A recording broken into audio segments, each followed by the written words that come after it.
Just wins, please, 33. 1, 2, 3. Not enough can ever be said about the importance of John Williams' music in what is so frequently described as a visual medium. Remove his score from any scene, and it becomes nearly unrecognizable. Something's instantaneously and fundamentally gone, perhaps the soul of the piece.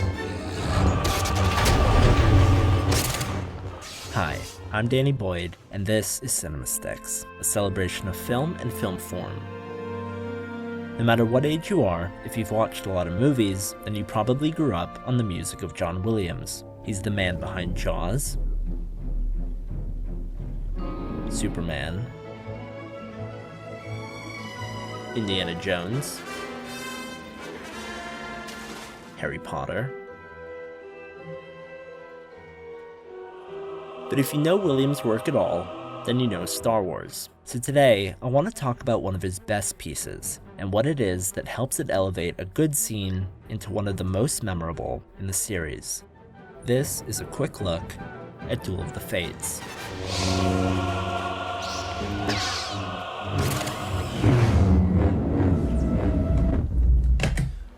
Then it goes from that into... So the first thing John Williams has to do is figure out what a scene wants. It just has to be something that kind of says, we're fighting back now. Before he composes a single note of music, Williams has to consider the action and the rhythm of what's on screen.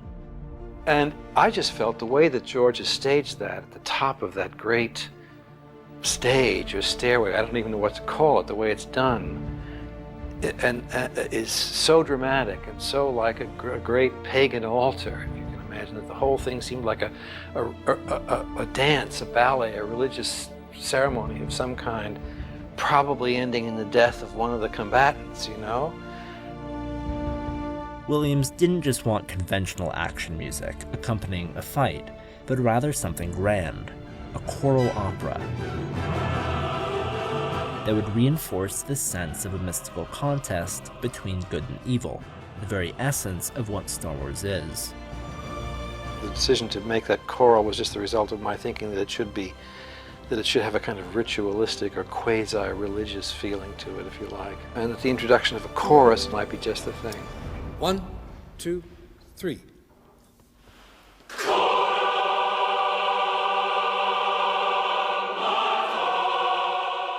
But it wasn't enough to just have voice. Taking his idea a little bit further, Williams needed to build this chorus around some kind of text. One of my favorite books to read is Robert Graves' White Goddess, which is basically a history of poetry, but it's got a lot to do with Celtic folklore. He chose his lyrics from a poem called The Battle of the Trees, a Welsh epic telling the tale of a sorcerer who brings to life a forest that goes to war.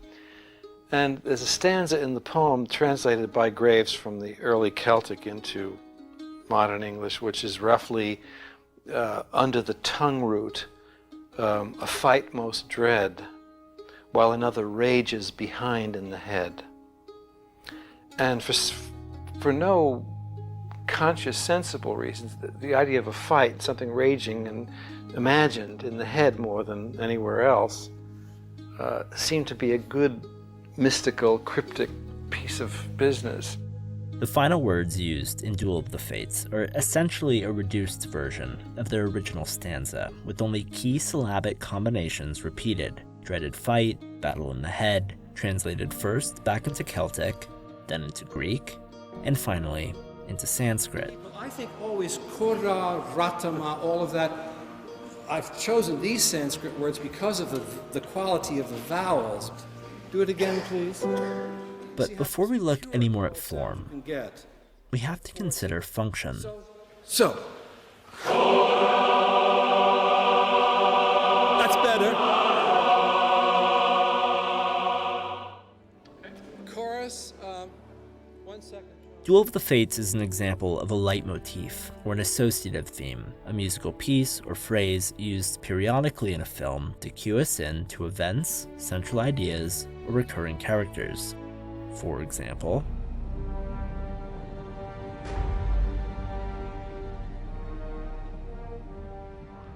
and in that respect, it is part of the storytelling mechanism. melodic identification for characters or for plot exposition and development, so that we have a sort of oral set of beacons and reference points. Before we even get to the final battle, Williams and Lucas referred to the chorus in Duel of the Fates to very subtly cue us here. What is it? Here. And here. And although we might think of this as Maul's theme, like I'm sure he certainly does, Duel of the Fates far outstays the character himself. The chorus and music return throughout the prequel trilogy at the roots of major turning points.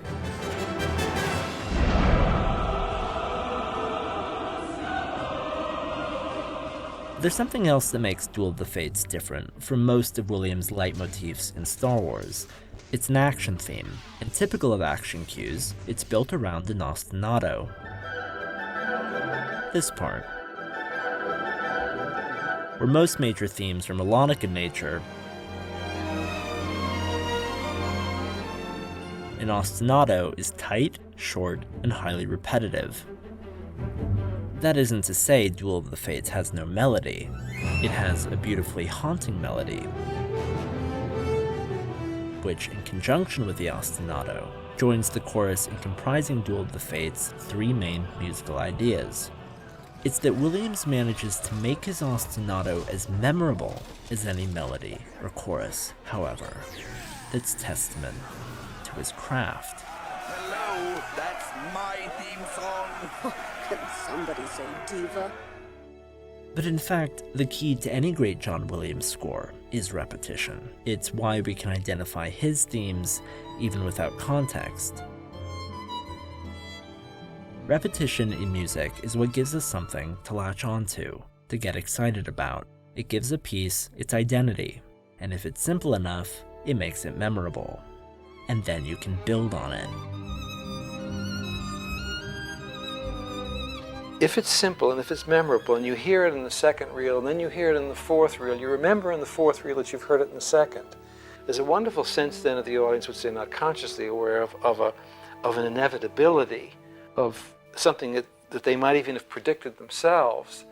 And that's part of the dramatic mechanism of pulling the audience in.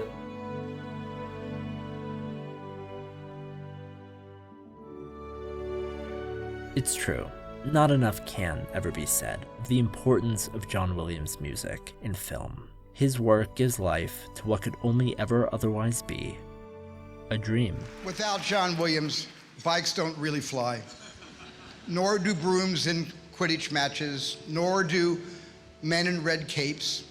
There is no force. Dinosaurs do not walk the earth. We do not wonder. We do not weep. We do not believe. And I have to credit music and what it does for our lives and for sustaining our spirits and enriching our souls.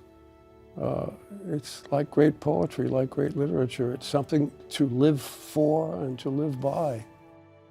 I'm Danny Boyd. Thank you so much for listening.